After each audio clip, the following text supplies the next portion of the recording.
Hello friends, कैसे हैं आप सब। मेरा नाम है धीरेन्द्र शुक्ला और स्वागत करता हूं आप सभी का हेलो धीरेन्द्र चैनल में। आज हम सी प्रोग्रामिंग लैंग्वेज में लूप्स के अंदर फॉर लूप के बारे में जानने वाले हैं। जैसा कि मैंने लास्ट वीडियो में लूप्स के बारे में बताया था, जिसमें मैंने तीनों ही लूप्स के बारे में डिस्कस किया था, जो कि हमारे for loop, while loop and do while loop थे।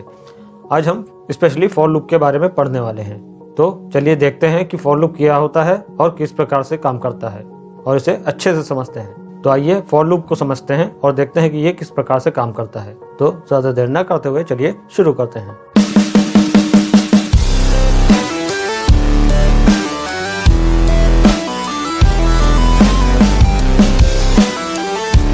टाइम वेस्ट ना करते हुए चलते हैं बोर्ड पर और समझते हैं कि फॉर लूप किस प्रकार से काम करता है। जैसे कि मैंने अपनी लास्ट वीडियो में बताया था कि फॉर लूप के लिखने का तरीका क्या होता है। लिखेंगे फॉर, पैरेंथेसिस लगाएंगे और उसके बाद हम यहाँ पर बताएंगे कि ये लूप स्टार्ट कहाँ से होगा। सेमीकोलन लगाते हैं, फिर कंडीशन देते हैं कि किस कंडीशन की चेकिंग हमें बार बार करनी है लूप को चलाते समय, और यहाँ पर हम स्टेप देंगे कि कितने कितने स्टेप हमारा ये लूप चलने वाला है। लास्ट में कोई सेमीकोलन नहीं लगता है यहाँ पर, ध्यान रखिएगा। फिर लगाएंगे कर्ली ब्रेस और कर्ली ब्रेस नीचे बंद कर देंगे और अंदर हम उन लाइनों को लिखेंगे, यानी कि स्टेटमेंट्स को लिखेंगे जिन्हें हम इस लूप की मदद से बार बार चलाना चाहते हैं। तो यहाँ पर यह हमारा फॉर लूप को लिखने का सिंटैक्स। यहाँ पर हम अंदर अपने स्टेटमेंट्स को देंगे। अब स्टेटमेंट्स एक हो सकता है या एक से अधिक भी हो सकते हैं। यहाँ पर स्टेटमेंट ब्रैकेट में एस, ब्रैकेट में एस का मतलब है कि भाई एक भी स्टेटमेंट हो सकता है और एक से अधिक भी स्टेटमेंट हो सकते हैं, और जितने भी स्टेटमेंट्स हम लिखेंगे उनके लास्ट में हमारा सेमीकोलन लगेगा। तो ये है हमारा फॉर लूप का सिंटैक्स। चलिए देखते हैं कि ये काम कैसे करता है। तो जैसा कि मैंने आप लोगों को बताया था कि हमारा जो लूप होता है वो किसी भी काम को बार बार करने के लिए इस्तेमाल किया जाता है। यानी कि अगर हमें मल्टीपल आउटपुट्स को लिखने की ज़रूरत पड़ती है या फिर मल्टीपल आउटपुट्स को बार बार प्रिंट करने की ज़रूरत पड़ती है, तो ऐसे केस में हम लूप की मदद लेते हैं, जिसमें लूप के अंदर हम अपने स्टेटमेंट को एक बार लिख देते हैं और लूप उसे जितनी बार हम उसे कहेंगे वो उतनी बार उस स्टेटमेंट को चलाने का काम करता है, जिससे कि हमें मल्टीपल रिजल्ट्स मिल जाते हैं। तो फॉर एग्जाम्पल के रूप में हम चलते हैं। तो लास्ट वीडियो जिसमें मैंने सभी लूप्स के बारे में बताया था, तो वहां पर भी मैंने आप लोगों को करके दिखाया था कि अगर हमें नंबर्स प्रिंट करने हैं 1 से लेकर 10 तक, तो हमने किस प्रकार से अपने फॉर लूप को इस्तेमाल किया था। आज हम देखते हैं कि अपने फॉर लूप की मदद से हम कैसे टेबल को प्रिंट कर सकते हैं। तो किसी भी नंबर की टेबल को प्रिंट करने के लिए हमें करना क्या होगा। लेट सपोज कि अगर हम 2 की टेबल लिखना चाहते हैं, तो हम यहाँ पर लिखेंगे अपने फॉर लूप में फॉर, जैसा कि मैंने बताया था कि कोई भी लूप हो एक वेरिएबल से कंट्रोल होता है, तो प्रोग्राम बनाते समय हम ऊपर एक वेरिएबल ले लेंगे जो कि हमारा लूप कंट्रोलिंग वेरिएबल कहलाता है। तो यहाँ पर हम लेट सपोज कि x वेरिएबल की मदद से काम कर रहे हैं, तो हम यहाँ पर लिखेंगे x। अगर हमें 2 की टेबल प्रिंट करनी है तो हम यहाँ पर 2 से लूप को स्टार्ट कर रहे हैं, कोलन लगाएंगे और x जब तक लेस देन इक्वल टू 20 ना हो जाए तब तक लूप चलता रहेगा। तो यहाँ पर प्रीवियस वैल्यू में एक इंक्रीमेंट कर दिया और 20 तक जाएगा। लेकिन यहाँ पर हमें एक इंक्रीमेंट नहीं करनी है। 2 के बाद आएगा नेक्स्ट टाइम क्या 2 जा 4 तक जा, तो यहाँ पर 2 के बाद आ रहा है 4, यानी कि एक एक जंप करके हमारे पास आखिरी में हमने क्या कर दिया, यानी कि x प्लस प्लस नहीं करेंगे, 2 3 4 5 ये होता है कि इस तरह से लिखा हुआ है, तो हमें 2 से डायरेक्ट जंप करके 4 पे जाना है, ना कि 2 से 3 पर आना है और 3 से 4 पे जाना है। इसी तरह से 4 से अगली बार हमें जाना है 6 पर, तो एक एक नंबर का जंप चाहिए हमें। तो यहाँ पर हमें क्या करना है, x की वैल्यू में 2 इंक्रीमेंट करने हैं। तो यहाँ पर हम क्या करेंगे, x बराबर x प्लस 2 कर देंगे, यानी कि x की प्रीवियस वैल्यू जो भी होगी उसमें 2 बढ़ाएंगे और 2 बढ़ाने के बाद जो भी नया आंसर आएगा उसको वापस हम x वेरिएबल में ही रख देंगे। तो यहाँ पर जैसे कि प्रीवियस वैल्यू 2 है, ये देखिए, तो यहाँ पर 2 रखेगा, 2 में 2 जुड़ जाएगा तो आ जाएगा आंसर 4, और 4 को वापस हम x वेरिएबल में ही स्टोर करे दे रहे हैं, क्योंकि इधर हमने इक्वल टू करके लेफ्ट हैंड साइड x लिखा हुआ है, तो x की वैल्यू अगली बार 4 हो जाएगी। इस स्टेटमेंट को शॉर्ट में कैसे लिख सकते हैं, इसको शॉर्ट में लिखेंगे x प्लस इक्वल टू 2, यही चीज हम यहाँ पर लिखेंगे x प्लस इक्वल टू 2। इस प्रकार से हमारा ये टेबल को प्रिंट करेगा लूप। कर्ली ब्रेस लगाएंगे, कर्ली ब्रेस के अंदर हम लिखेंगे printf, प्रिंट कर दो %d को कॉमा x वेरिएबल को, और कर्ली ब्रेस को कर देंगे बंद। यहाँ पर क्या हुआ, printf के अंदर भाई डबल कोट के एरिया में मैंने जैसा कि पहले भी बताया था कि हमारा वेरिएबल अंदर नहीं आ सकता डबल कोट में, इसलिए वेरिएबल को हम कॉमा करके बाहर बैठा देंगे जिस भी वेरिएबल की वैल्यू को प्रिंट करना चाहते हैं। और ये वेरिएबल किस प्रकार का है, इसको बनाते समय हमने ऊपर इंट ले रखा होगा, इंट x, इस प्रकार से। तो क्योंकि हमारा x जो वेरिएबल है वो इंटीजर डेटा टाइप का है, तो इंटीजर डेटा टाइप के लिए फॉर्मेट स्पेसिफायर %d लगाते हैं। तो इस प्रकार से %d लिखेंगे, और अगर हम इन नंबरों को यानी कि जो टेबल आ रही है उनको एक के नीचे एक प्रिंट करना चाहते हैं तो यहाँ पर %d के बाद हम \n को लगा देंगे। तो इससे क्या होगा कि हमारी जो नंबर्स हैं वो एक के नीचे एक प्रिंट होंगे। मैं इसको रफ कर देता हूँ। तो यहाँ पर अब हमारा लूप चलेगा कैसे, 2 की टेबल है कि x की वैल्यू फर्स्ट टाइम क्या होगी, 2 होगी। चेक करेगा क्या 2 लेस देन इक्वल टू 20 है, कंडीशन ट्रू, क्योंकि भाई हमारा 2 क्या है, 20 से लेस है।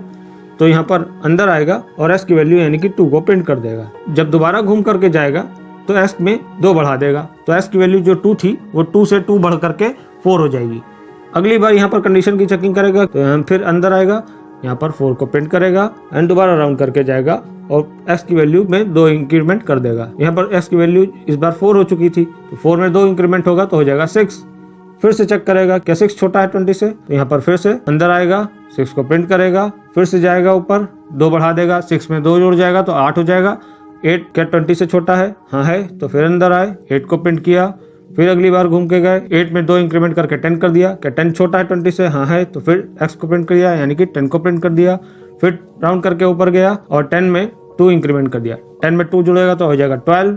12 लेस देन 20 है, कंडीशन ट्रू, फिर से अंदर आया, 12 को प्रिंट किया, वापस राउंड करके गया, 12 में 2 बढ़ाया, 14 हो गया, 14 भी छोटा है तो 14 को भी प्रिंट किया, फिर से 2 बढ़ा दिया, 16 हो गया, 16 भी छोटा है 20 से तो 16 को भी प्रिंट किया, फिर से राउंड करके गया, 16 में 2 जोड़ दिया तो 18 हो गया, 18 फिर से छोटा है 20 से तो फिर 18 को प्रिंट किया और फिर से ऊपर घूम के गया तो 18 में 2 जोड़ करके 20 कर दिया।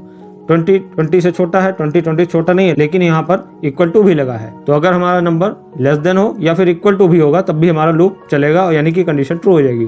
तो 20 भी लेस देन नहीं लेकिन इक्वल टू है 20 के, तो कंडीशन फिर से ट्रू हो गई और 20 को भी प्रिंट कर दिया और नेक्स्ट टाइम जाकर के 2 जोड़ दिया, 20 में 22 हो गया। इस बार जब 22 को चेक करेगा तो 22 क्या लेस देन इक्वल टू 20 है, तो कंडीशन फॉल्स हो जाएगी क्योंकि 22 ना लेस देन है ना ही इक्वल टू है 20 के, और लूप हमारा चलना बंद हो जाएगा, अंदर नहीं जाएगा, तो 22 प्रिंट नहीं होगा, यहीं पर हमारा लूप खत्म हो जाएगा। तो इस प्रकार से हम अपने लूप की मदद से 2 की टेबल को प्रिंट कर सकते हैं। अभी मैं आगे आप लोगों को ये भी बताता हूँ कि अपने लूप की मदद से हम किसी भी नंबर की टेबल को कैसे प्रिंट कर सकते हैं, लेकिन उससे पहले एक बात जान लेते हैं कि यहाँ पर अगर हम एक के नीचे एक आउटपुट को प्रिंट कराना चाहते हैं तो यहाँ पर हम \n लगा रहे हैं। वहीं पर अगर हम अपनी टेबल को लंबे स्पेस के साथ एक ही रो के अंदर प्रिंट करना चाहते हैं, जैसे कि 2 4 6 8 10 12 एंड सो ऑन, तो इस तरह से प्रिंट करने के लिए यहाँ पर हमें टैब स्पेस देना होगा। टैब स्पेस के लिए हम \n लगा करके \t का यूज़ कर रहे हैं। तो उम्मीद करता हूँ कि ये लूप आपको समझ में आ गया होगा। आइए देखते हैं कि हम अपने लूप की मदद से किसी भी नंबर की टेबल को कैसे प्रिंट कर सकते हैं। यहाँ पर हम अपनी 2 की टेबल को प्रिंट करने के लिए इस लॉजिक को ना लगा करके किसी अन्य लॉजिक का भी यूज़ कर सकते हैं। चलिए वो भी देख लेते हैं कि कौन सा वो दूसरा मेथड है जिसकी मदद से हम अपनी 2 की टेबल को प्रिंट कर सकते हैं। तो आइए देखते हैं। यहाँ पर फिर से मैंने फॉर लूप लगाया, x की वैल्यू मैंने 1 कर दी और 1 से लेकर लेस देन इक्वल टू 10 तक चलेंगे और x++ करते रहेंगे। इस बार मैं 1 से लेकर 10 तक चल रहा हूँ और एक इंक्रीमेंट ही कर रहा हूँ यहाँ पर। तो यहाँ पर हमारे पास जो नंबर आएंगे वो 1 आएगा, फिर 2 आएगा, फिर 3 आएगा, फिर 4 आएगा एंड सो ऑन करते करते 10 तक जाएगा। तो यहाँ पर हमारे पास सीरियल ऑर्डर में 1 2 3 4 5 6 7 8 9 10 आएगा। और अब हम 1 से लेकर 10 तक की गिनतियों की मदद से कैसे हम 2 की टेबल को प्रिंट कर सकते हैं, चलिए देखें। यहाँ पर हम कर्ली ब्रेसेस के अंदर आएंगे और printf करा देंगे, printf %d, और यहाँ पर हम x को अगर प्रिंट कर देंगे तो हमारे पास क्या आउटपुट आएगा, 1 2 3 4 5 6 7 8 एंड 9 10। इतने हमारे पास सीरियल ऑर्डर में 1 से लेकर 10 तक की नंबर्स आ जाएंगे। लेकिन हम अगर 2 की टेबल को प्रिंट कराना चाहते हैं तो यहाँ पर हम x को ना लिख करके x*2 लिख देंगे। इससे क्या होगा, हमारे पास x के अंदर जो भी नंबर आता जा रहा है उसको 2 से मल्टीप्लाई कर करके ये आउटपुट को प्रिंट करता रहेगा। तो यहाँ पर x की वैल्यू फर्स्ट टाइम 1 आएगी तो 1 × 2 2 आ जाएगा। नेक्स्ट टाइम 1 बढ़ जाएगा x की वैल्यू में तो 1 से हो जाएगा 2। जब अंडर 2 आएगा तो x की वैल्यू अगर 2 आएगी अगली बार तो 2 × 2 4 हो जाएगा। चलिए मैं लिख देता हूँ, फर्स्ट टाइम x की वैल्यू 1 आएगी तो 1 का मल्टीप्लाई 2 से होगा तो आंसर 2 आएगा। अगली बार x की वैल्यू में 1 बढ़ जाएगा तो यहाँ पर 2 हो जाएगा x की वैल्यू, फिर से 2 से 2 को मल्टीप्लाई करेंगे तो हो जाएगा 4, फिर से x में 1 बढ़ गया तो हो जाएगा 3, 3 को फिर से 2 से मल्टीप्लाई करेगा तो हो जाएगा 6, फिर से 1 बढ़ जाएगा तो 4 हो जाएगा, 4 को 2 से मल्टीप्लाई करेगा तो 8 हो जाएगा। इस तरह से करते करते हमारे पास लास्ट में होगा 10 × 2 करके हमारे पास 20 आउटपुट आएगा और हमारी जो टेबल है वो इस तरह से मिल जाएगी हमें। ध्यान रखिएगा, एक के नीचे एक प्रिंट करने के लिए हमें यहाँ \n लगाना है। तो इस प्रकार से लूप को लगा करके भी हम अपने 2 की टेबल को प्रिंट कर सकते हैं। यहाँ पर आप एक काम ये भी कर सकते थे कि x को मल्टीप्लाई करके 2 से किसी एक वेरिएबल में रख लीजिए और उस वेरिएबल को यहाँ पर लिख दीजिए। जैसे कि यहाँ पर मैं कर्ली ब्रेसेस के अंदर आकर के एक वेरिएबल ले लेता हूँ रेस यानी रिजल्ट नाम का वेरिएबल, और इसके अंदर मैं x को मल्टीप्लाई कर देता हूँ 2 से, और यहाँ पर हम रेस वेरिएबल को लिख देते हैं। इस रेस वेरिएबल को ऊपर आप यहाँ पर डिक्लेयर कर दीजिएगा जब आप डिक्लेयर करेंगे प्रोग्राम के अंदर। तो इस प्रकार से भी आप काम कर सकते हैं। चलिए देखते हैं ये कैसे काम करेगा। यहाँ पर x की वैल्यू सबसे पहले 1 आती है। क्या 1 छोटा है 10 से? हाँ है। तो फिर अंदर आया, सबसे पहले इस लाइन को चलाएगा। तो यहाँ पर रेस वेरिएबल में क्या आ रहा है? x into 2।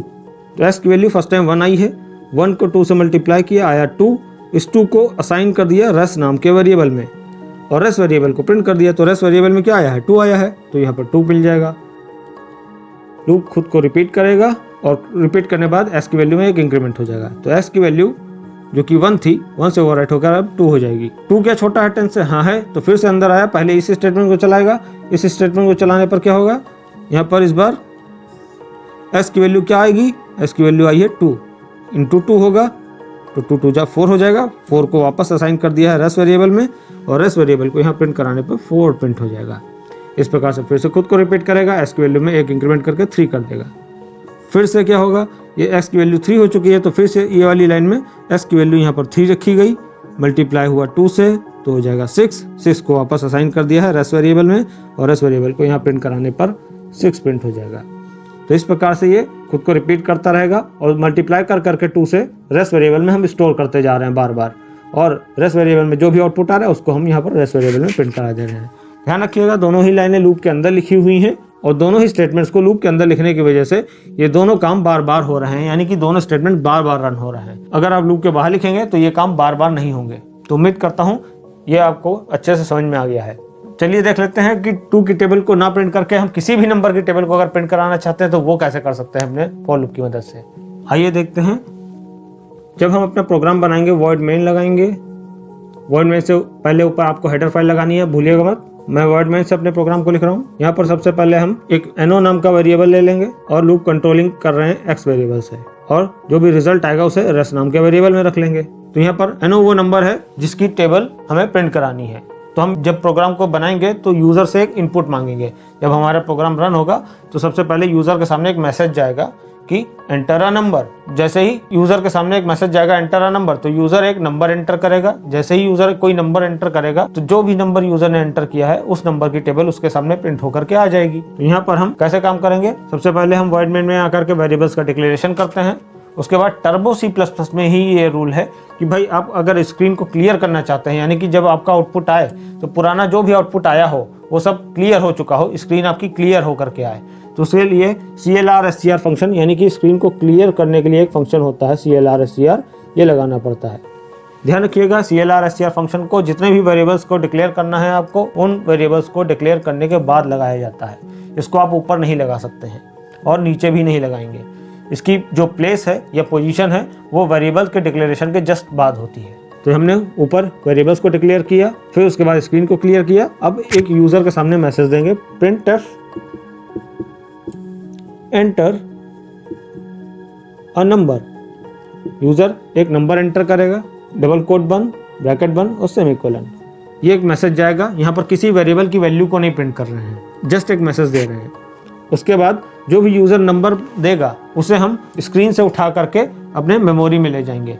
तो स्क्रीन से उठा करके, यानी कि कंसोल विंडो से उठा करके किसी वैल्यू को मेमोरी में ले जाने के लिए क्या लगता है? scanf function. %d लगाया और स्क्रीन से वैल्यू को उठा करके हम किस वेरिएबल में रखेंगे? no वेरिएबल में रखने वाले हैं, तो हम यहाँ पर अपना वेरिएबल दे देंगे। ध्यान रहे कि printf स्टेटमेंट के अंदर अगर आप फॉर्मेट स्पेसिफायर लगा करके कॉमा करके बाहर वेरिएबल देते हैं तो वहाँ पर डायरेक्ट आप वेरिएबल का नाम लिखते हैं, लेकिन scanf में जो वेरिएबल आप देते हैं तो यहाँ पर आपको एम्परसेंड लगाना पड़ता है, इंटीजर के लिए भी, फ्लोट के लिए भी, डबल टाइप के लिए भी। यहाँ पर आपको एम्परसेंड का सिंबल लगाना है। एम्परसेंड क्या होता है? एम्परसेंड को कहते हैं एड्रेस ऑफ ऑपरेटर।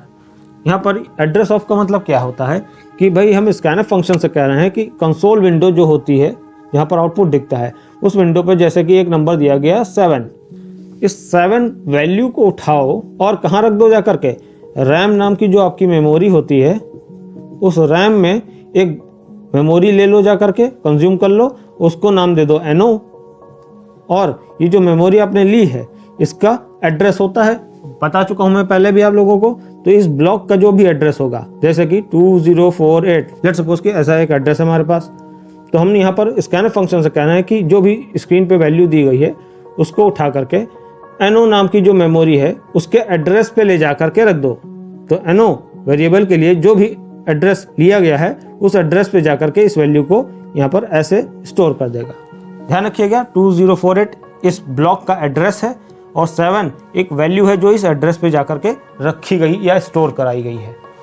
तो यहाँ पर हम स्कैनफ फंक्शन की मदद से इस वैल्यू को जो कि यूजर ने दी थी NO वेरिएबल में सेव करा रहे हैं। तो चलिए आगे बढ़ते हैं। यहाँ पर हमारे पास इतनी स्टेटमेंट्स के बाद हमारे पास वो नंबर आ चुका है NO वेरिएबल के अंदर जिसकी हमें टेबल को प्रिंट कराना है। तो अब हम क्या करेंगे, आगे अपना लूप लगाएंगे, लिखेंगे फॉर x वेरिएबल जो कि लूप कंट्रोलिंग के लिए लिया हुआ है हमने, यहाँ पर लगाया 1 semicolon x less than equal to 10 और x++। अंदर आएंगे, चाहे तो आप एक वेरिएबल ले लीजिए, जैसे कि रस वेरिएबल लिया हमने, रस बराबर x के अंदर 1 2 3 4 आ रहा है तो x को मल्टीप्लाई कर दो किससे, NO से, क्योंकि NO के अंदर वो नंबर होगा जिसकी टेबल हमें प्रिंट करनी है। कि अगर यूजर ने दिया है 7 तो यहाँ पर 7 × 1 होगा फर्स्ट टाइम, तो 7 1 7 आ जाएगा। अगली बार x की वैल्यू में एक इंक्रीमेंट होकर क्या हो जाएगा 2, तो यहाँ पर 2 × 7 होगा तो 2 7 14 आ जाएगा। इसी तरह फिर से x बढ़ेगा तो हो जाएगा 3 × 7 3 7 21 हो जाएगा। इस तरह से हम जिस भी नंबर की टेबल को प्रिंट कराना चाहते हैं 1 से लेकर 10 तक की गिनतियों से मल्टीप्लाई कर करके उसे प्रिंट करा सकते हैं। यहाँ पर लगाएंगे सेमीकोलन और प्रिंटफ लगा देंगे और रेस वेरिएबल के अंदर हम मल्टीप्लाई करके रिजल्ट को रख रहे हैं तो हम %d\n और रेस वेरिएबल को यहाँ पर प्रिंट कर दे रहे हैं। देखिए प्रिंटफ लिखते समय मैंने % नहीं लगाया क्योंकि हमें रेस वेरिएबल में जो भी वैल्यू रखी है उस वैल्यू को उठाना है, ना कि एड्रेस को। अगर एड्रेस को उठाना होता तो हमें % लगाते। कर्ली ब्रेस को बंद कर दिया। ब्रेस बंद करने के बाद हम अपने आखिरी में लगाएंगे getch फंक्शन को और मेन फंक्शन को कर देंगे बंद। तो इस प्रकार से हम किसी भी नंबर की टेबल को प्रिंट करा सकते हैं। NO के अंदर यूजर जब प्रोग्राम को रन करेगा तो NO वेरिएबल में एक वैल्यू को स्टोर कराएगा और जो भी नंबर यूजर ने दिया है उस नंबर की टेबल ये प्रोग्राम प्रिंट कर सकता है, सिर्फ 2 की ही नहीं। तो उम्मीद करता हूँ फॉर लूप आपको अच्छे से समझ में आ गया होगा। फॉर लूप ही नहीं, आगे हम अन्य लूपों के बारे में भी पढ़ने वाले हैं। तो सभी लूपों में लूप्स की नेस्टिंग भी की जाती है। नेस्टिंग क्या होती है? जब हम किसी एक लूप के अंदर दूसरे लूप को लगा देते हैं तो उसे लूप की नेस्टिंग कहा जाता है। छोटा सा मैं उदाहरण देता हूं और समझाता हूं आपको कि लूप की नेस्टिंग किस प्रकार से काम करती है। तो आइए देखते हैं नेस्टिंग ऑफ फॉर लूप क्या होता है।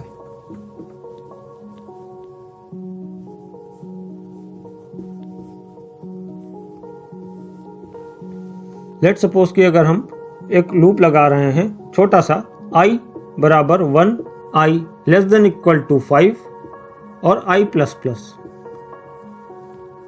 तो ये हमारा जो लूप है वो 1 से लेकर 5 तक चलेगा और हर बार 1 1 की बढ़ोतरी करेगा, यानी कि 1 से 2, 2 से 3, 3 से 4, 4 से 5। और फिर हम इस कर्ली ब्रेस के अंदर एक और फॉर लूप को लगा देते हैं, जैसे कि फॉर i के बाद हम एक नया वेरिएबल ले लेते हैं j, इसको भी हम चलाते हैं 1 से लेकर के लेस देन इक्वल टू 5 और j को भी ++ कर देते हैं। अब हम इस फॉर लूप के अंदर आएंगे और अंदर आकर के कोई प्रिंटफ स्टेटमेंट दे देते हैं। यहां पर हम j को ही प्रिंट करा लेते हैं और अंदर वाले फॉर लूप के बंद होने के बाद इस वाले फॉर लूप को भी बंद कर देते हैं। अभी हम फिलहाल इस लूप के बाहर और इस लूप के अंदर यहाँ पर कुछ भी नहीं लिख रहे हैं। तो ये है एक फॉर लूप के अंदर दूसरा फॉर लूप। तो इतना जो स्टेटमेंट है वो इस बाहर वाले फॉर लूप के अंदर लिखा गया है। तो यहाँ पर जो लूप की नेस्टिंग की जाती है, चाहे वो फॉर लूप हो, चाहे वो वाइल लूप हो, चाहे वो डू वाइल लूप हो, तो जब एक लूप के अंदर दूसरा लूप लग जाता है तो उसके चलने का जो तरीका होता है वो कुछ इस प्रकार से होता है। बाहर वाले लूप से जब हमें एक वैल्यू मिलती है तो आउटर लूप की एक वैल्यू के लिए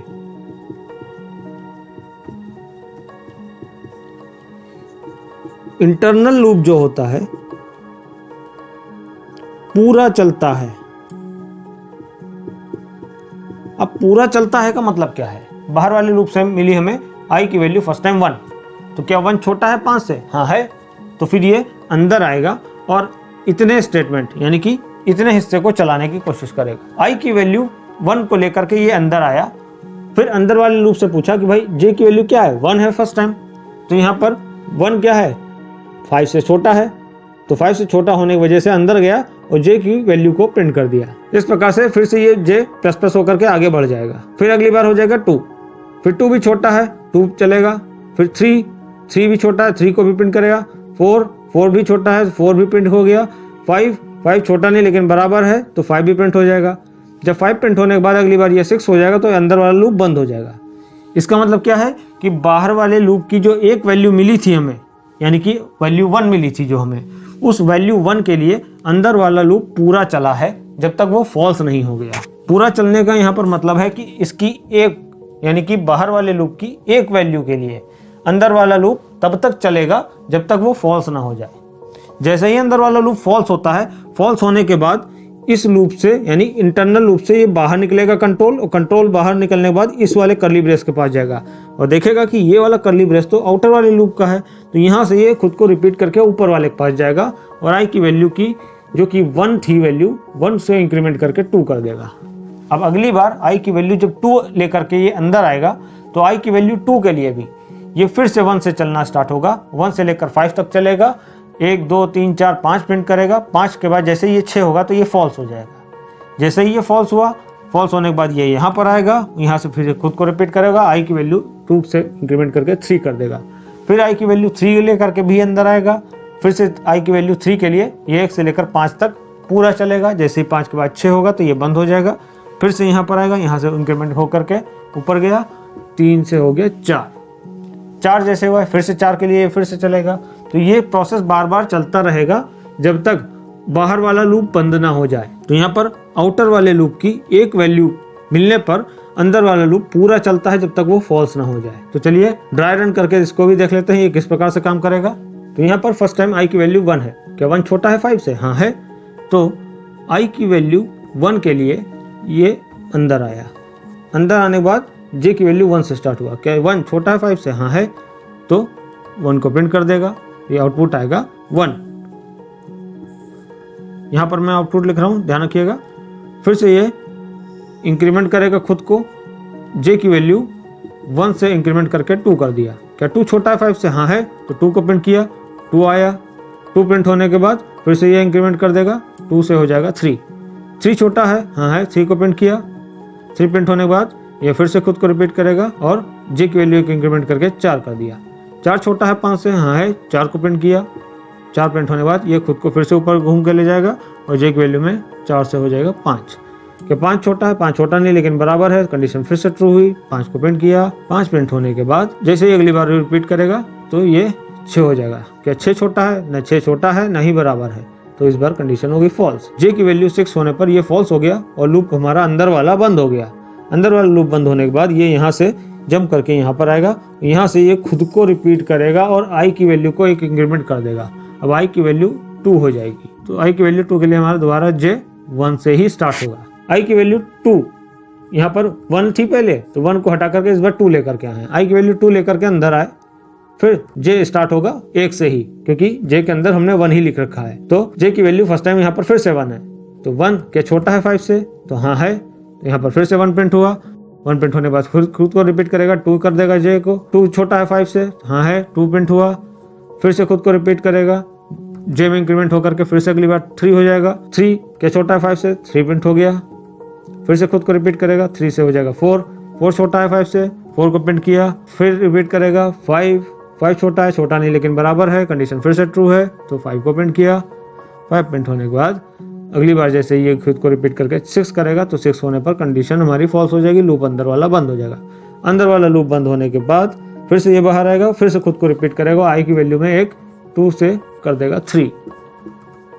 फिर जैसे ही आई की वैल्यू 3 हुई, आई की वैल्यू को 3 लेकर के फिर से हम अंदर आते हैं, फिर से अंदर वाला लूप फिर से स्टार्टिंग से चलेगा और फिर से जे हमारा 1 से ही स्टार्ट होगा। और ये काम आई की वैल्यू 1 2 3 फिर इसके बाद 4 5, यानी कि आई की वैल्यू 1 के लिए 1 से 5 तक के अंदर के नंबर प्रिंट होंगे ये 1 से 5 प्रिंट हुआ i की वैल्यू 1 के लिए, फिर से 1 से 5 प्रिंट होगा i की वैल्यू 2 के लिए, फिर इसके बाद i की वैल्यू 3 के लिए प्रिंट होगा, 4 के लिए प्रिंट होगा और i की वैल्यू 5 के लिए प्रिंट होगा।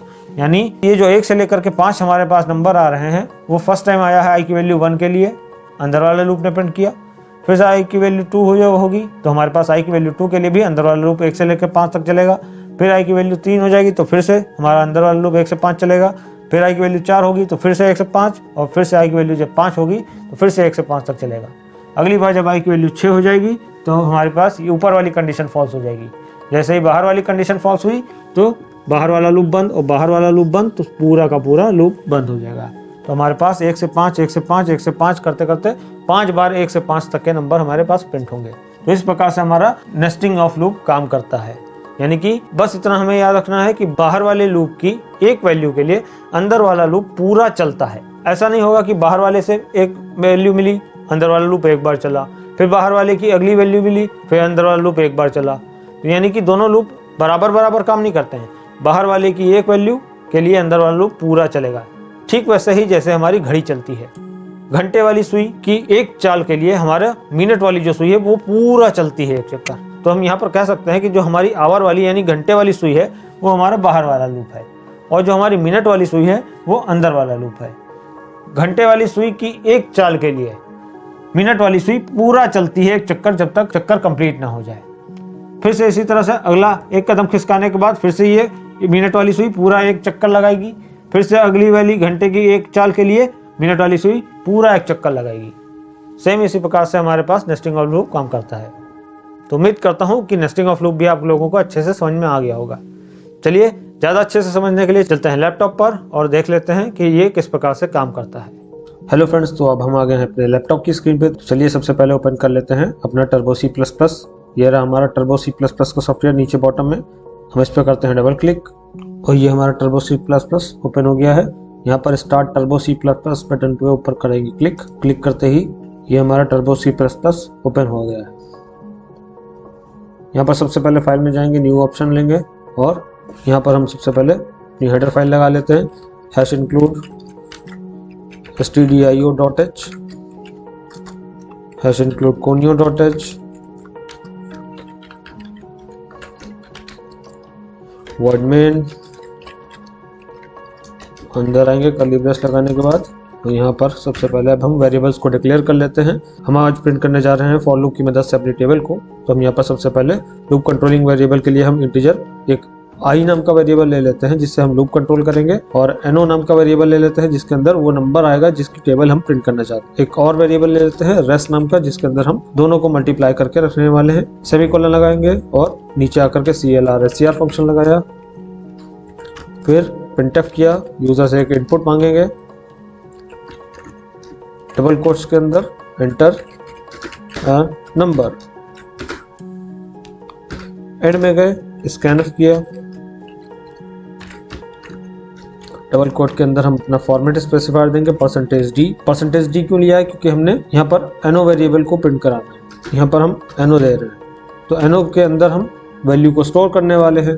तो यहाँ पर हम सबसे पहली चीज़ की एक यहाँ पर हम एम्परसेंड लगा दें तो एनो के अंदर जो यूज़र देगा नंबर उसे हम स्टोर कर लेंगे। दूसरी बात, ये एनो ऊपर जब डिक्लेयर किया हमने तो इसके आगे इंट लगाया है, तो इंटीजर के लिए फॉर्मेट स्पेसिफायर %d लगता है, इसलिए हम यहाँ %d दे रहे हैं। लास्ट में जाते हैं, अब अपना फॉर लूप लगाते हैं। फॉर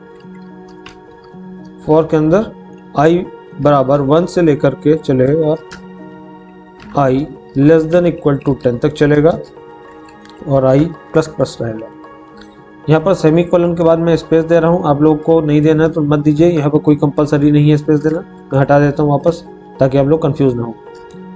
नीचे आएंगे, कर्ली ब्रेसेस लगाएंगे, कर्ली ब्रेस के अंदर हम उन लाइनों को लिखेंगे जो हमें बार बार चलानी है। तो हम यहाँ पर चलाने वाले हैं रेस बराबर एनो इंटू यानी कि *i, और प्रिंटफ करते जाओगे बार बार, क्या प्रिंटफ कराना है हमें %d, और यहाँ पर हम रेस वेरिएबल को प्रिंट करेंगे। लूप से बाहर निकलेंगे और यहाँ get लगा देंगे लास्ट में, और हमारा प्रोग्राम बन गया है। सबसे पहले सेव कर लेते हैं, F2 की प्रेस करता हूँ और यहाँ पर मैं नो नेम 00.cpp को हटा करके मैं यहाँ पर नाम दे देता हूँ टेबल विद for.c।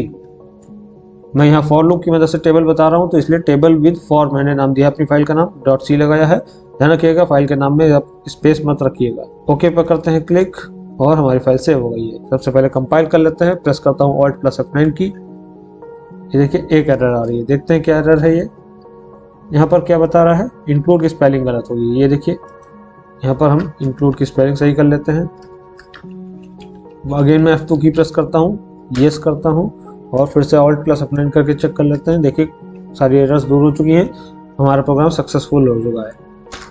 एंटर की प्रेस करके Ctrl F9 प्रेस करते हैं प्रोग्राम को रन करने के लिए, और ये हमारा प्रोग्राम रन हो गया है। हम यहाँ पर नंबर देते हैं, लेट्स सपोज की 9। ये देखिए 9 की टेबल आ गई है, लेकिन हमने ध्यान नहीं दिया प्रिंटिंग एक ही लाइन के अंदर हो गई है और बिना स्पेस के।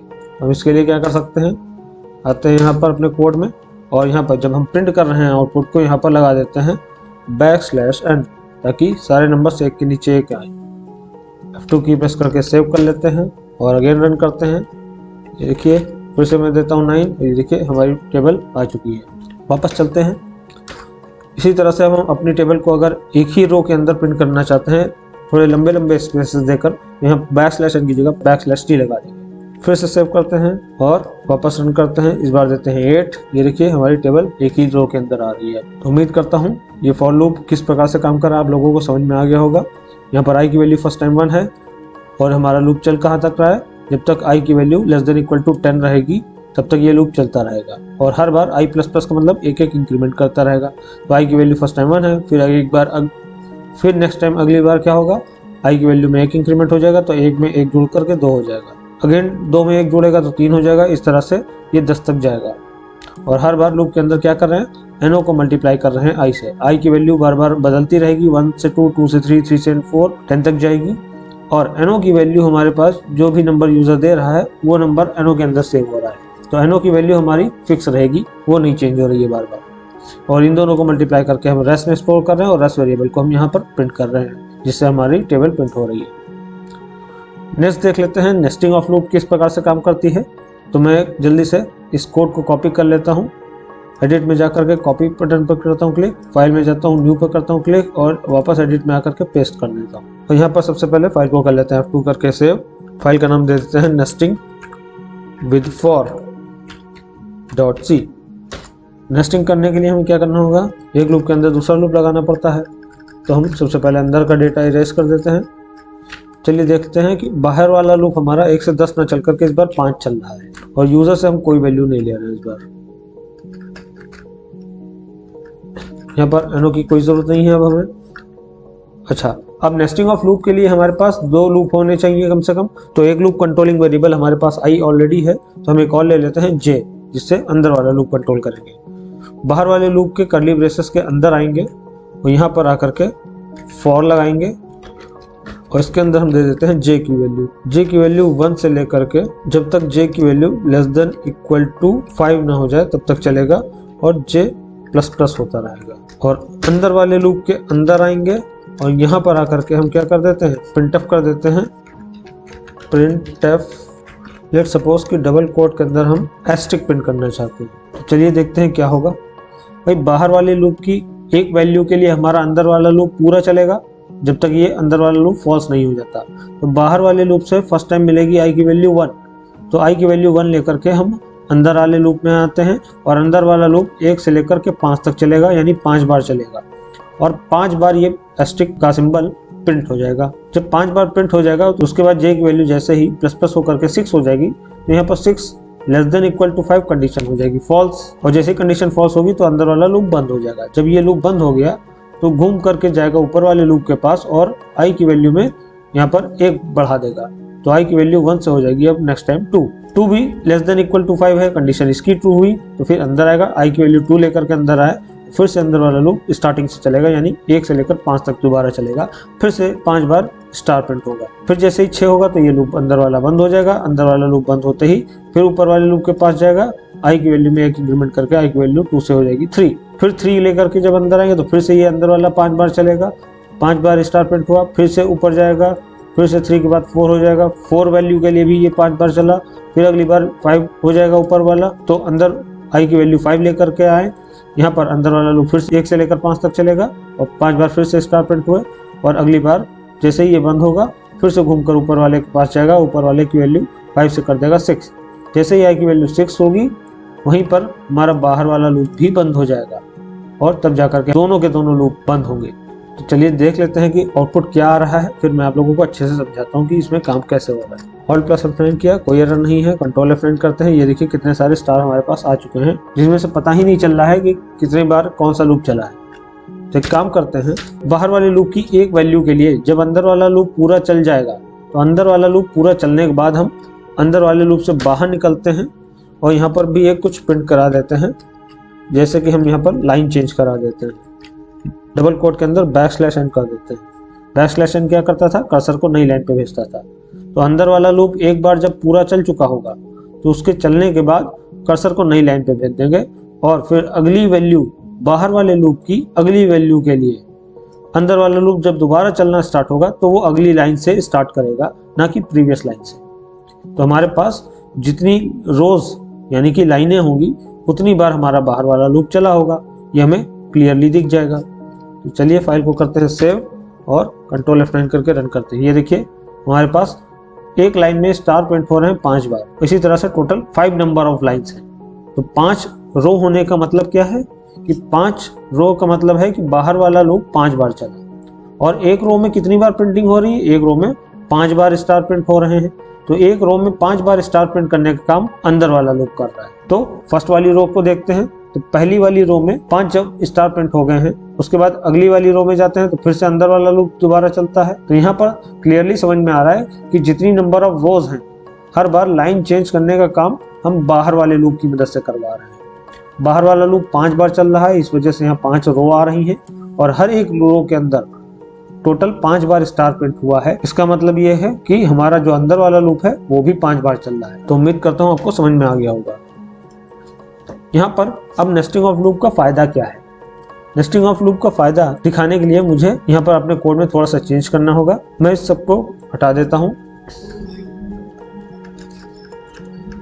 मैं एक लूप लगा रहा हूँ जो कि 1 से लेकर 5 तक चल रहा है। ठीक, हम प्रिंट करते हैं अंदर स्टार को। तो यहाँ पर एक बार लूप चला है हमारा 1 से लेकर के 5 तक और 5 बार स्टार प्रिंट कर देगा। ये सिंपल से प्रोग्राम में ये रन करते हैं, ये देखिए 5 स्टार हमारे पास आ रहे हैं। अब हम यहाँ पर अपने फॉर लूप को कॉपी पेस्ट कर लेते हैं।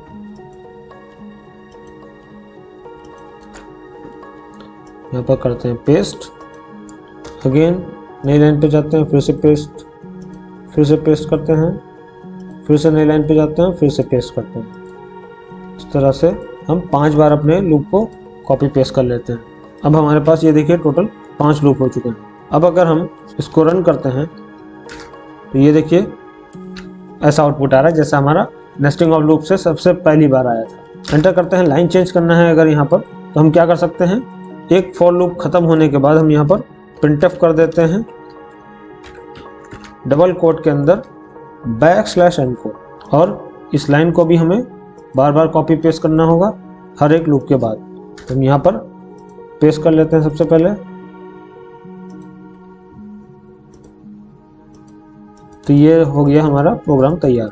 ये मैंने कोड आपको सिर्फ समझाने के लिए लिख रखा है कि हम नेस्टिंग ऑफ लूप को क्यों कर रहे हैं, नेस्टिंग ऑफ लूप को करने का फायदा क्या है। एक के अंदर एक लूप लगाना जरूरी है कि अलग अलग नहीं लगाए जा सकते। ये देखिए मैंने अलग अलग ही लगा रखे हैं। एक बार फॉर लूप चलाया, ये देखिए, उसके बाद जब ये चल चुका होगा 5 बार, उसके बाद हमने लाइन को चेंज कर दिया \n की मदद से। फिर हमारा अगली बार 5 बार लूप चलेगा और उसके बाद फिर से लाइन चेंज होगी, फिर 5 बार लूप चला, फिर लाइन चेंज हुई, फिर 5 बार लूप चला, फिर लाइन चेंज हुई। तो ये काम हमारा 5 बार रिपीट हो रहा है। F2 करते हैं, यस करते हैं, कंट्रोल F9 करके रन करते हैं। ये देखिए हमारा वही आउटपुट आ रहा है जो हमारे अभी कुछ देर पहले आ रहा था। यहाँ पर हमारे पास टोटल नंबर ऑफ रोज 4 हैं और एक रो में हमारे पास 5 बार स्टार प्रिंट हो रहा है। यहाँ पर आते हैं, एक बार लूप लगा, 2 बार लूप लगा, 3 बार लगा, इसी तरह से इसके बाद 4 बार लूप लगा हुआ है। तो फिर से हम अगर इतना हिस्सा कॉपी पेस्ट कर लेते हैं तो हमारा 5 बार रोज हो जाएंगी। जैसे पहला आउटपुट आ रहा था वैसे फिर से आउटपुट आने लगेगा। ये हमारा लूप 5 बार रिपीट हो गया। तो एक बार ये लगा हुआ है, फिर ये दूसरा, तीसरा, चौथा और 5वां। ये देखिए टोटल फॉर लूप हमारे पास 5 हैं, 1 2 3 4 और ये नीचे लिखा हुआ है 5। ये टोटल नंबर ऑफ लूप 5 लगे हुए हैं। और अलग अलग 5 बार लूप को लिखने की वजह से हमारे पास यहाँ पर देखिएगा रन में जाते हैं 5 रोज आ रही है। तो हम लूप की मदद अगर नहीं लेते हैं तो हमें जितनी बार काम को करना है उतनी बार अलग से हमें कोड को लिखना पड़ेगा। तो हमें ये 5 बार लूप को ना लिखना पड़े, जिस काम को भी हम रिपीट करना चाह रहे हैं उस काम को हमें बार बार ना करना पड़े, इसके लिए हम यहाँ पर लूप की नेस्टिंग कर रहे हैं। तो बार बार स्टार्स को प्रिंट कराने के लिए हमने अपने कोड को यहाँ पर देखिए 4 से 5 बार रिपीट कर रखा है। अगर हमें 5 बार चलाना है तो 5 बार आपको कोड को रिपीट करना होगा, यानी कॉपी पेस्ट करना होगा। अगर आपको 100 बार चलाना है तो आपको 100 बार कॉपी पेस्ट करना होगा। तो पहली चीज़ प्रोग्रामिंग हमें ये सिखाती है कि हमारा कोड रिपीट नहीं होना चाहिए। और दूसरी चीज़ कि जितना ज़्यादा हम कॉपी पेस्ट करेंगे उतना ही ज़्यादा हमारी फाइल का साइज इंक्रीज होगा। कोडिंग हमें ये सिखाती है कि हम अपने कोड को कम से कम लिखें और आउटपुट ज़्यादा से ज़्यादा आए। तो यहाँ पर हमने नेस्टिंग ऑफ लूप को बनाया है, जिसमें हम एक के अंदर एक दूसरा लूप लगा देंगे और बाहर वाले लूप और अंदर वाला लूप मिल करके कोड को हमारे बार बार चलाने का काम करते हैं। अब यहाँ पर देखिए कि इतना सारा कोड लिखने के बाद भी हमारा वही आउटपुट आ रहा है जो हमारा सिर्फ 2 लूपों से आ रहा था। ये देखिए, मैं आगे रन करके दिखा देता हूँ। ये देखिए हमारे पास जैसे कि यहाँ 4 रो आ रही हैं या फिर 5 ही रो क्यों ना आ रही हो, अगर हम अपने लूप को 5 बार रिपीट कर देंगे तो हमारे पास 5 रो आने लगेंगी। तो फिलहाल यहाँ पर जो 4 रो भी आ रही हैं, अगर तो ये जो 4 रो आ रही हैं वो 4 बार लूप को हमें रिपीट करना पड़ा। हर बार लूप खत्म होने के बाद हमें प्रिंटफ कराना पड़ा है \n को। तो ये हमारा कोड बार बार रिपीट हो रहा है। वहीं पर अगर मैं इसको हटा देता हूँ, सारा का सारा कोड हटा रहा हूँ, सिर्फ एक फॉर लूप हमने यहाँ पर रखा हुआ है और बाकी सब हमने हटा दिया। तो अब हम अपने बाहर वाले लूप के अंदर जाते हैं और यहाँ पर एक दूसरा लूप लगा देते हैं अंदर वाला। j की वैल्यू हमने j से कंट्रोल करना है और सेमीकोलन j++ कर दिया और अंदर वाले लूप के अंदर आकर के हम यहाँ पर प्रिंटफ करा देते हैं डबल कोट के अंदर स्टार कोड, और वापस अंदर वाला लूप खत्म होने के बाद यहाँ पर प्रिंटफ करा देते हैं \n को, ताकि हमारा कर्सर हर बार लाइन चेंज करता रहे \n को। तो यहाँ पर हमें सिर्फ 2 बार ही लूप को लिखना पड़ा और 2 बार लूप लिखने की वजह से अंदर वाले लूप को बार बार चलाने का काम बाहर वाला लूप कर रहा है। तो यहाँ पर बाहर वाले लूप की एक वैल्यू से अंदर वाला लूप पूरा चलेगा जब तक फॉल्स ना हो जाए। तो ये है नेस्टिंग ऑफ लूप का फायदा कि अगर हमें इसको 100 बार भी चलाना होता तो बस हम यहाँ पर 1 से लेकर <= 5 की जगह पर <= 100 कर देते और ये 100 बार रिपीट करता खुद को। तो हमें यहाँ पर लूप को केवल 2 ही बार लिखना पड़ा, एक के अंदर एक करके, और ये कोड को बार बार खुद ही 100 टाइम्स रिपीट करेगा। और अगर हम नेस्टिंग यहाँ पर नहीं कर रहे हैं तो हमें एक ही लूप अगर लगा रहे हैं तो हमें वो लूप को बार बार कॉपी पेस्ट करना पड़ेगा 100 टाइम्स, जिससे हमारे फाइल का साइज भी इंक्रीज होगा, कोड रिपीट भी होगा, और बार बार कोड रिपीट करने का कोई मतलब नहीं बनता है। अगर हमारा काम कम सामान से हो रहा है या कम कोड लिख करके हो रहा है आसानी से, तो हम कोड को क्यों रिपीट करेंगे। तो ये है हमारी नेस्टिंग ऑफ लूप का फायदा। तो उम्मीद करता हूँ कि फॉर लूप और उसकी नेस्टिंग आपको अच्छे से समझ में आ गई होगी। तो उम्मीद करता हूँ कि फॉर लूप और नेस्टिंग ऑफ फॉर लूप क्या होता है और किस प्रकार से काम करता है आप लोगों को बहुत अच्छे से समझ में आ गया होगा। अगर आप लोगों को अभी भी कुछ समझ में नहीं आया है या मन में किसी भी प्रकार का कोई क्वेश्चन है तो आप लोग कमेंट सेक्शन में कमेंट करके मुझे ज़रूर बताएं। मैं पूरी कोशिश करूंगा आप लोगों के सभी सवालों का जवाब देने की। वीडियो अगर पसंद आई हो तो लाइक एंड शेयर करना ना भूलें। चैनल पर नए हो तो चैनल को ज़रूर सब्सक्राइब करें। अपना ढेर सारा ख्याल रखिए। बहुत ही जल्द मिलते हैं नेक्स्ट वीडियो में। तब तक के लिए थैंक यू।